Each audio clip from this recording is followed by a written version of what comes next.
The autumn rain painted Seattle's streets with shimmering reflections as Sarah Bennett carefully navigated her silver Volvo through morning traffic. Her presentation notes lay neatly organized on the passenger seat, color-coded tabs marking key points for her keynote speech at the Regional Education Summit.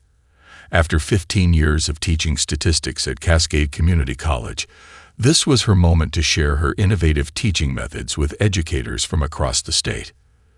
The digital clock on her dashboard read 8:15 a.m.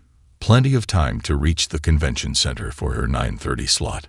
Sarah hummed along to a jazz tune, her fingers tapping the steering wheel in rhythm. The morning's preparation had been perfect. Her power suit was pressed, her natural hair styled elegantly, and her lucky bracelet, a gift from her grandmother, adorned her wrist. As she turned onto Madison Street, red and blue lights suddenly flashed in her rearview mirror. Sarah's heart skipped a beat, but she remained calm, methodically checking her speed and signals. Everything had been perfect. She was certain of it.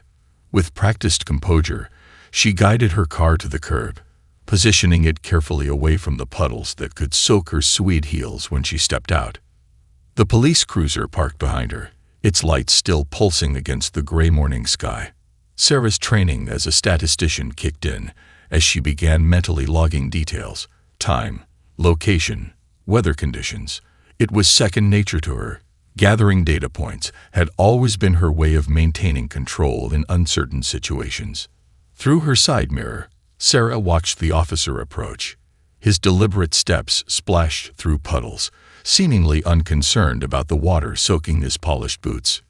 He was young, probably in his early 30s, with a rigid posture that spoke of recent academy training. Sarah's hands remained visible on the steering wheel, just as her father had taught her years ago. "License and registration," the officer demanded, his tone clipped and professional. The pleasantries of "good morning" were noticeably absent. Sarah reached slowly for her glove compartment, narrating her movements. "I'm getting my registration from the glove compartment, officer." Her voice remained steady, though her heart raced. She then carefully retrieved her license from her wallet, making sure not to make any sudden movements. As she handed over her documents, Sarah noticed the officer's nameplate, Officer M. Richardson. Another data point logged in her mental notebook. The rain continued its gentle pattern against the roof of her car as Officer Richardson scrutinized her information.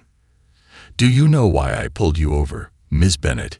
he asked, emphasizing her name in a way that made her doctorate feel suddenly invisible. "No, officer, I don't," Sarah replied truthfully. She had been following all traffic rules meticulously, especially today of all days. "Your right brake light is out," he stated, though Sarah had checked all her car's functions just yesterday. "And your window tint appears darker than the legal limit." Sarah's analytical mind raced. Her car had passed inspection just last month, and the windows were factory standard. Something wasn't adding up, and as a statistician, inconsistent data always caught her attention. The situation was rapidly evolving from a minor inconvenience into something that made her increasingly uneasy. Her upcoming keynote speech seemed to fade into the background as she realized this routine traffic stop might be the beginning of something far more significant. As Officer Richardson returned to his cruiser with her documents, Sarah reached for her phone and opened her voice recorder app. Another lesson her father had taught her about documenting every interaction. The rain continued to fall, and Sarah's carefully planned morning began to unravel, one data point at a time. Sarah sat in her home office, surrounded by stacks of hastily scribbled notes and courthouse records. The warm glow of her desk lamp created a cozy island in the darkness, but her mind was far from peaceful. 3 weeks had passed since that rainy morning traffic stop, and what began as a simple fine had evolved into something that gnawed at her professional instincts. The $850 fine from Judge Harrison lay on her desk like a challenge. As a statistician, Sarah knew that outliers in data often pointed to deeper patterns. This fine wasn't just steep, it was statistically improbable for a first-time minor traffic offense. Her teacher's salary made the amount particularly painful, but it was the principal that kept her up at night. "Mom, you're still up." Maya's voice startled her. Her 16-year-old daughter stood in the doorway, hair wrapped in a silk scarf, holding 2 steaming mugs of chamomile tea. Sarah smiled, grateful for the interruption. "Just reviewing some numbers, sweetie. Something isn't adding up." Maya placed one mug beside her mother's laptop and peered at the spreadsheet on the screen. "Is this about your court case? These look like the same kind of patterns we study in my AP statistics class." Sarah nodded, pointing to a column of numbers. "Look at these finds from the past month. Notice anything?" Maya leaned closer, her analytical mind, so similar to her mother's, already at work. "The amounts are all over the place. There's no consistency." "Exactly," Sarah said, pulling up another spreadsheet. "But watch what happens when I add demographic data." Together, they watched as Sarah applied filters to her dataset. The pattern emerged like a photograph developing in darkroom chemicals. Defendants from certain neighborhoods consistently received higher fines for similar offenses. The disparity was subtle enough to go unnoticed in individual cases, but unmistakable when viewed as a whole. Sarah's phone buzzed with a text from Marcus, her colleague in the law department. "Got those case files you requested. You won't believe what I found. Coffee tomorrow." "Mom," Maya said slowly, still studying the screen, "this isn't just about your fine anymore, is it?" Sarah reached for her daughter's hand. "No, baby, it's not. Sometimes life puts you in a position where you can either walk away or stand up, and I've never been good at walking away from a puzzle that needs solving."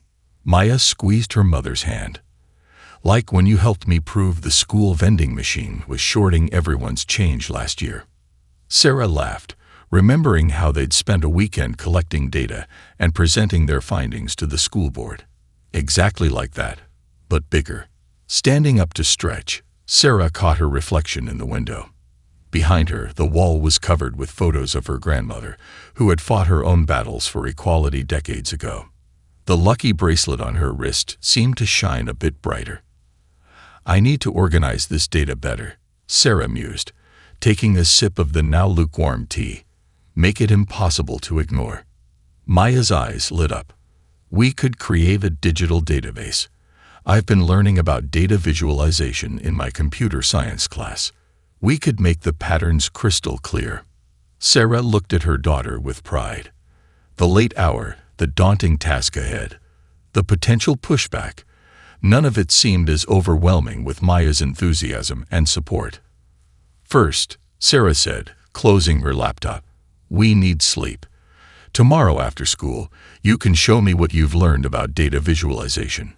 This story is in the numbers, and we're going to make those numbers speak." As they cleared the mugs away, Sarah felt a renewed sense of purpose.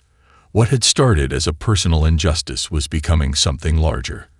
A chance to shine light on shadows that had gone unnoticed for too long. The aroma of freshly ground coffee beans filled Riverside Cafe, Sarah's regular morning spot before heading to campus. She claimed her usual corner table, spreading out her grading work, while waiting for Marcus to arrive with the promised case files. The early morning sun cast long shadows through the cafe's large windows, playing across the worn wooden tables. "Your usual, Professor Bennett," called Maria, the barista who had been serving Sarah's morning Americano for the past 5 years. "Thanks, Maria. Make it a double today," Sarah replied, rubbing her eyes. Late nights analyzing data were becoming her new normal. As Maria worked the espresso machine, 2 women at the next table caught Sarah's attention. Their hushed conversation carried fragments of words that made her statistical mind tingle. "Judge Harrison. Unfair. Fees.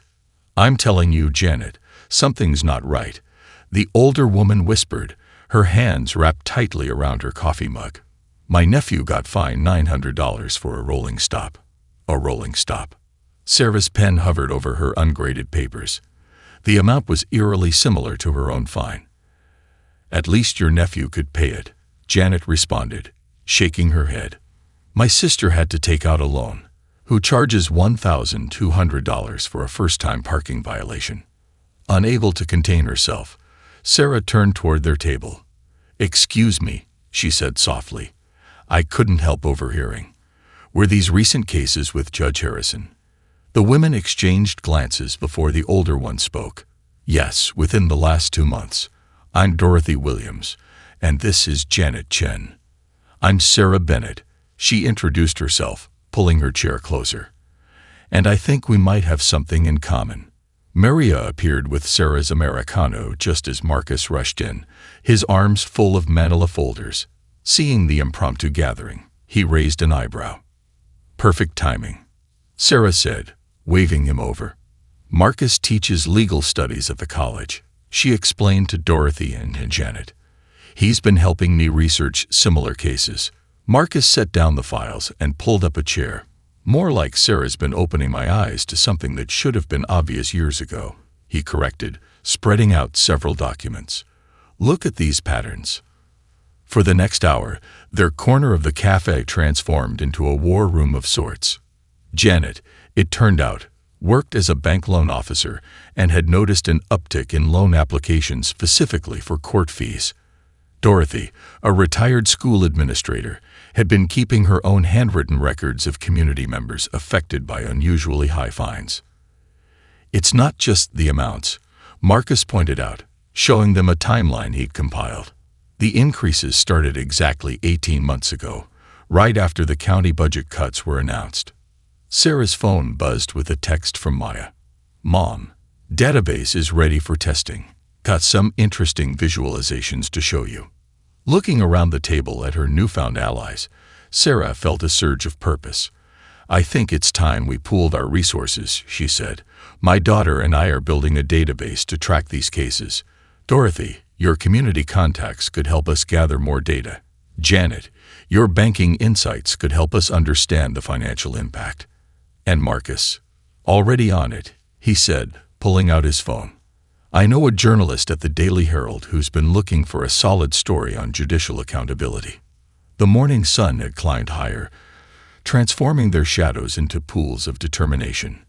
What had started as a chance encounter over coffee was becoming a movement. "Same time tomorrow?" Dorothy asked, gathering her belongings. Sarah nodded, already creating a mental checklist of tasks.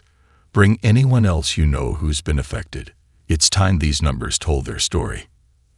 As the group dispersed, Maria brought them fresh coffees on the house. "Whatever you're working on," she said with a knowing smile, "it sounds important." Sarah looked at her new allies heading their separate ways, each carrying a piece of the puzzle they were assembling. "More important than we knew," she replied. The soft glow of multiple computer screens illuminated Sarah and Maya's faces as they huddled in their makeshift command center, the converted dining room of their small house. Pizza boxes and empty cups of hot chocolate testified to another long evening of data entry, but Maya's excitement was undiminished as she showed her mother their latest breakthrough. "See, Mom, when we layer the data this way, using different colors for different income brackets," Maya's fingers flew across the keyboard, and the screen burst into a rainbow of data points. "The pattern becomes impossible to miss." Sarah leaned forward, adjusting her reading glasses. Her daughter had transformed their raw spreadsheets into an interactive visualization that would make any statistics professor proud. "Maya, this is brilliant. How did you learn to do this?" "Remember Kevin from my coding club? His mom's a data scientist at Amazon. She showed us some tricks." Maya grinned, clicking through different views of their database. "But watch this. It gets better." A map of the city appeared, with heat signatures showing the concentration of high fines in different neighborhoods. The correlation was striking. Areas with predominantly minority populations glowed red with excessive penalties. "My statistics students could learn a thing or two from you," Sarah said, pulling her daughter into a side hug. The scent of Maya's coconut shampoo reminded her of weekend mornings braiding her hair, moments that seemed simultaneously recent and distant. Maya's phone buzzed with an incoming text. "Mrs. Williams found 3 more people willing to share their court records," she announced, quickly adding the information to their growing contact list. Sarah nodded, remembering Dorothy's tireless efforts to connect them with affected community members. How many cases do we have now? 237, Maya replied, pulling up their master spreadsheet. And look at this trend line. She pointed to a graph showing steadily increasing fine amounts over the past 18 months. The doorbell rang, interrupting their analysis. Sarah checked her watch, 9:45 p.m. Through the window, she recognized Marcus's car in their driveway. Maya, save everything and back it up, Sarah instructed, heading for the door. Her daughter was already 2 steps ahead, fingers flying across the keyboard as she created multiple copies of their work. Marcus burst in, clutching his laptop bag, his usual professional demeanor replaced with barely contained excitement. "You're not going to believe what I found in the archive," he said, pulling out old court records. Judge Harrison's fine patterns changed dramatically after his daughter's private school lost its state funding. Maya quickly created a new entry point in their database. When exactly did that happen? 18 months ago, Marcus and Sarah said simultaneously. As Marcus spread the documents across their dining table, Sarah watched Maya incorporate the new information into their system. Her daughter had transformed from a typical teenager into a passionate investigator, finding purpose in their shared mission. "Mom, look at this correlation coefficient," Maya called out. The number glowed on the screen, 0.89. Sarah felt a chill run down her spine. In statistics, anything above 0.7 was considered a strong correlation. This was beyond strong. It was definitive. "We need to protect this data," Sarah said, suddenly aware of the weight of what they've uncovered. "Maya, show Marcus how to access the cloud backup you created." As her daughter walked Marcus through their security protocols, Sarah stepped back and observed their impromptu team. Her teenager, who just months ago had been more interested in TikTok than social justice, was now explaining two-factor authentication to a law professor. The dining room clock struck 10, but no one noticed. They were too absorbed in their work, building a case that could no longer be ignored. Through the window, Sarah caught a glimpse of her reflection overlaid against the night sky. She looked different somehow, stronger perhaps, or more determined. "Mom," Maya called, pulling her back to the present. "I think we're ready to show this to that journalist." The law office of Chen and Associates occupied the 15th floor of a downtown high-rise, its floor-to-ceiling windows offering a panoramic view of the city skyline. Sarah smoothed her blazer nervously as the receptionist led her through sleek corridors lined with awards and newspaper clippings. "Ms. Chen will see you now," the receptionist announced, gesturing toward a corner office. Lisa Chen stood as Sarah entered, her presence commanding despite her petite frame. Known for taking on impossible cases and winning them, she had become a legend in legal circles for her innovative approach to justice reform. "Professor Bennett," Lisa greeted her warmly, motioning to a chair. "Marcus speaks highly of you. He tells me you've uncovered something interesting." Sarah placed her laptop on the polished desk. "More than interesting," she replied, opening the database Maya had designed. "We've found evidence of systematic—" "Wait," Lisa interrupted, pressing a button on her desk phone. "Angela, hold all my calls. And could you join us with your notepad?" She turned back to Sarah. "My paralegal should document everything. Please continue." For the next hour, Sarah walked them through the data.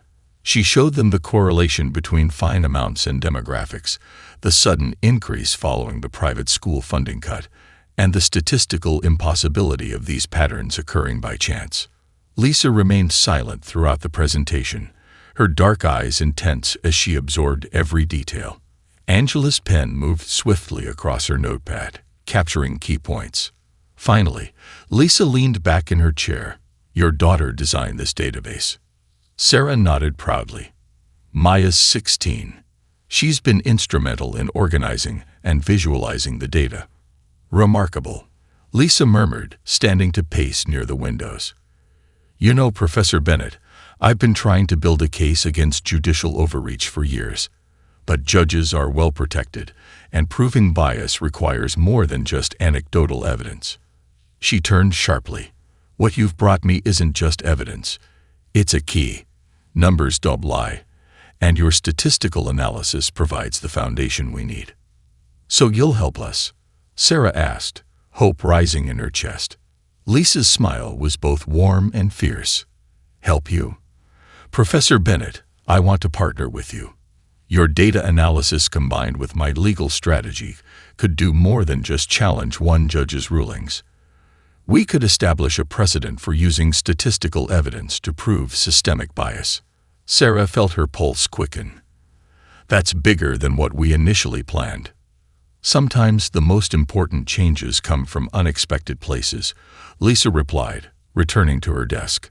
A statistics professor and her teenage daughter might not seem like typical agents of legal reform, but your approach is exactly what we need. Angela looked up from her notes. Should I contact Judge Harrison's clerk about those records we requested? Not yet, Lisa said, her expression thoughtful. First, I want to bring in some experts to review the methodology. Professor Bennett, can you and Maya walk our statistical analysts through your database tomorrow? Sarah nodded, already mentally rearranging her schedule. Good. Lisa began writing on a legal pad. We'll need to move quickly but carefully. Once we file, they'll likely try to discredit your analysis. We need to make it bulletproof. As they discussed strategy, Sarah's phone buzzed with a text from Maya. Mom. 3 more people came forward after the community meeting. Database updated. Lisa noticed Sarah's smile. Good news. More data points, Sarah replied. The pattern keeps getting stronger. Perfect. Lisa stood, extending her hand. Welcome to the team, Professor Bennett. I have a feeling this partnership is going to make some waves. Looking at Lisa's determined expression, Sarah realized their local investigation had just become something much larger. As she gathered her materials, she caught a glimpse of a framed quote on Lisa's wall. Justice is not just about winning cases, it's about changing systems. They were about to do both. Sarah's office hours were usually quiet affairs, but today, a soft knock interrupted her grading. She looked up to find an elderly woman in a crisp navy suit standing in her doorway, clutching a weathered leather briefcase. Professor Bennett, I'm Eleanor Richards. I was Judge Harrison's clerk for 27 years before retiring last spring. Sarah's heart skipped a beat.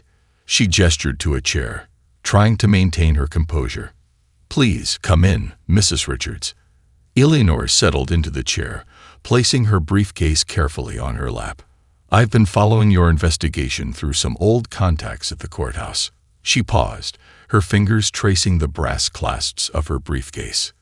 There's something you need to see. From the briefcase, she withdrew a meticulously organized set of notebooks. I kept detailed records of every case that crossed the judge's desk. It was my personal system. Dates, decisions, notes about his mood, everything. Sarah leaned forward, her grading forgotten. And you've kept these all this time. When you work in the justice system long enough, you learn to trust your instincts. Eleanor opened one of the notebooks. About 18 months ago, things changed. The judge started taking private calls during court hours, having meetings that weren't on the official calendar. As Eleanor shared her observations, Sarah's phone buzzed. A text from Lisa Chen. Major development. Call me ASAP. Mrs. Richards, Sarah said carefully, would you be willing to share these records with our legal team? Eleanor's smile was steady. That's why I'm here, dear. Sometimes doing what's right means breaking your silence. Sarah excused herself to call Lisa, stepping into the hallway. The lawyer's voice was charged with excitement. Sarah, we've got something big. Remember that retired court clerk you mentioned? 3 more former courthouse employees came forward this morning. They've all noticed the same patterns you documented. Sarah glanced back at Eleanor through her office window. Make that 4 former employees. Judge Harrison's longtime clerk is sitting in my office with 27 years of detailed records. There was a moment of stunned silence before Lisa spoke again. Don't move. I'm sending Angela to collect those records right now.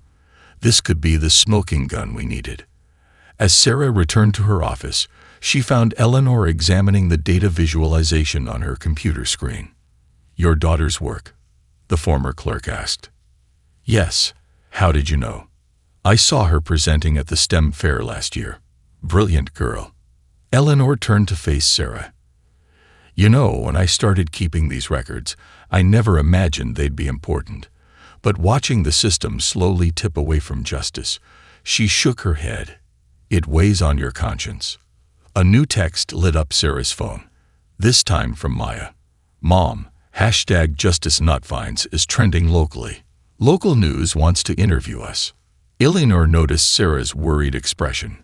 The spotlight can be uncomfortable, can't it? But sometimes that's where change happens. Before Sarah could respond, Marcus appeared in the doorway, slightly out of breath. "Sarah, you need to see this. The State Judicial Review Board just announced they're launching a preliminary investigation into county court fee practices." Eleanor calmly began gathering her notebooks. Perfect timing then. These should help paint the full picture. As they waited for Angela to arrive, Sarah realized how many people had been silently watching, waiting for a chance to speak up. Her simple quest for fairness had become a catalyst, drawing out allies from unexpected corners. Her phone buzzed again. Dorothy this time. "Community meeting tonight, standing room only. People are ready to share their stories." Looking at Eleanor's notebooks, at Marcus's eager expression, at the growing support flooding her phone, Sarah felt a shift in the air.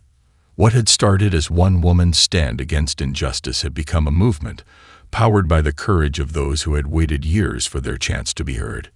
The time for silence was over. The State Judicial Review Board's hearing room hummed with tension as Sarah approached the podium.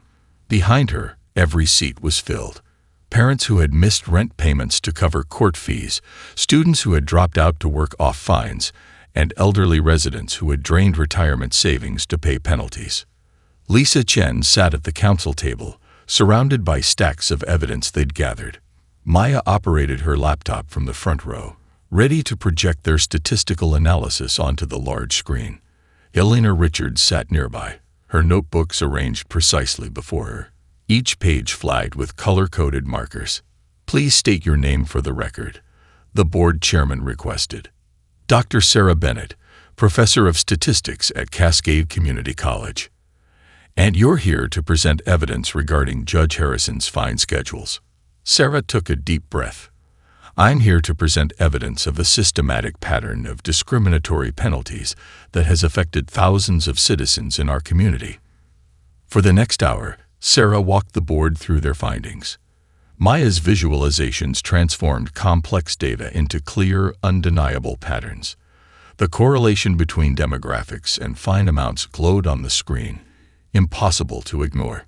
"As you can see," Sarah concluded, pointing to a particularly striking graph, "the probability of these patterns occurring by chance is less than 1 in 10 million. A board member leaned forward. "Your analysis is compelling, Dr. Bennett, but correlation doesn't prove causation." "That's correct," Lisa Chen interjected, standing. "Which is why we'd like to call our next witness, Eleanor Richards." Eleanor approached the podium with quiet dignity. For 3 decades, she had watched justice being administered from behind the scenes. Now she opened her notebooks and began to speak. On March 15th of last year, Judge Harrison received a call during court hours. I noted his unusual agitation afterward. That same day, fine amounts in his courtroom increased by an average of 60%. She continued, describing private meetings, phone calls, and gradual changes in the judge's behavior. Her meticulous records provided context for every spike in Sarah's data. The hearing stretched into the afternoon. Community members stepped forward to share their stories.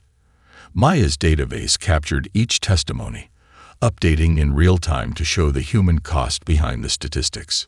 During a brief recess, Sarah noticed a young clerk from the courthouse slip Lisa a USB drive.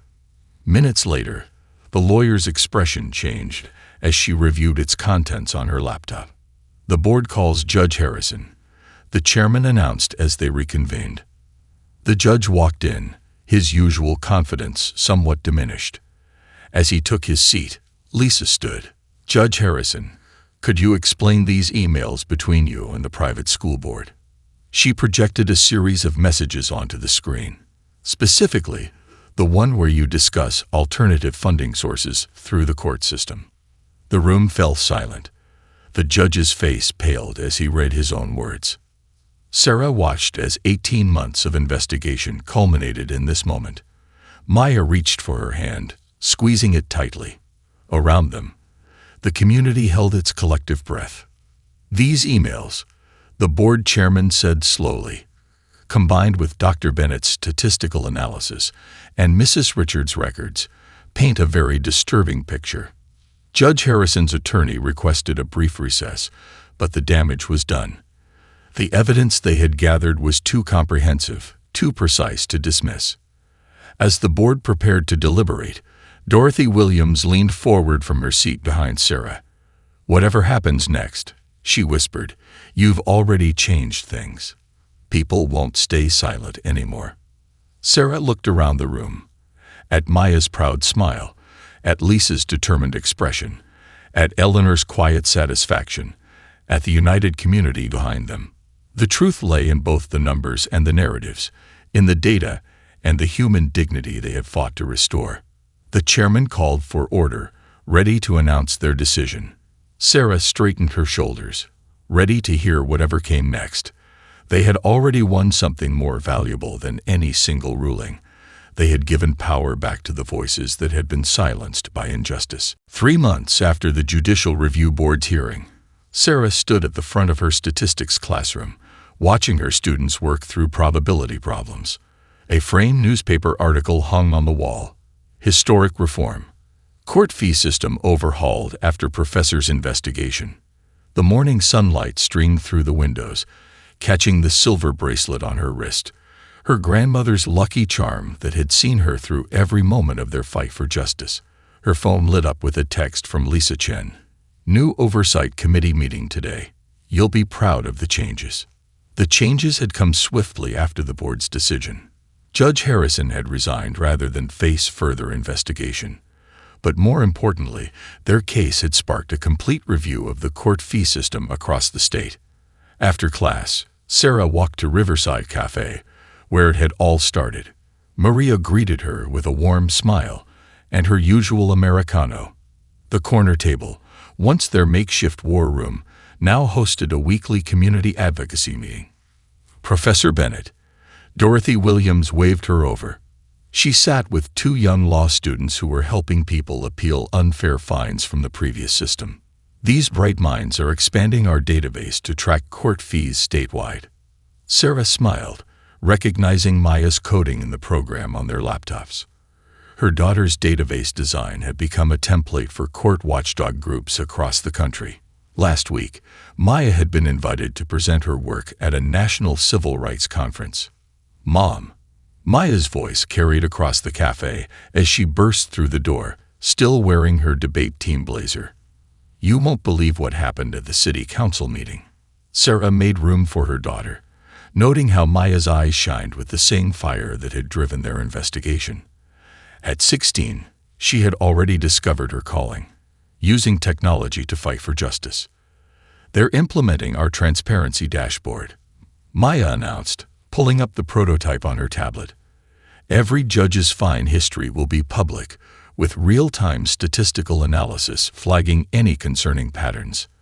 The cafe door chimed again as Marcus entered, followed by Eleanor Richards.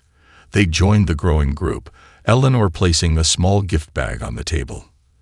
"A little celebration is in order," she said, pushing the bag toward Sarah. Inside was a beautiful leather-bound notebook. The inscription read, "For the next chapter of change." Sarah's phone buzzed again, this time with news from the state capitol. The governor had just signed the Fair Penalties Act, legislation that Lisa had helped draft based on their findings. The new law mandated regular audits of court fees and established income-based limits on fines. "Your grandmother would be so proud," Dorothy said softly, noticing Sarah's emotional reaction to the gift. "She fought her battles, and you fought yours." Now look at all these young people ready to carry it forward. Around the cafe, Sarah saw the ripples of their work. A mother at another table was helping her neighbor fill out a fee appeal form. The law students were explaining the new systems to an elderly gentleman. Maya was showing Maria's teenage son how to access the public database.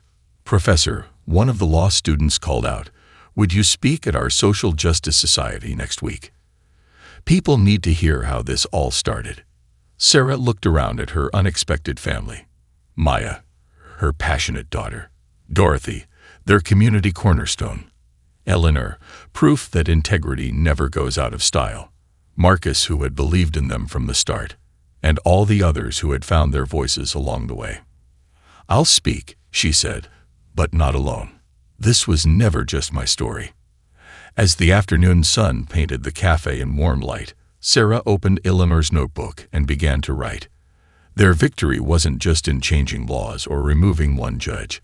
It was in showing that when people stand together, armed with truth and determination, justice isn't just an ideal, it's an achievable reality. The next chapter was already beginning.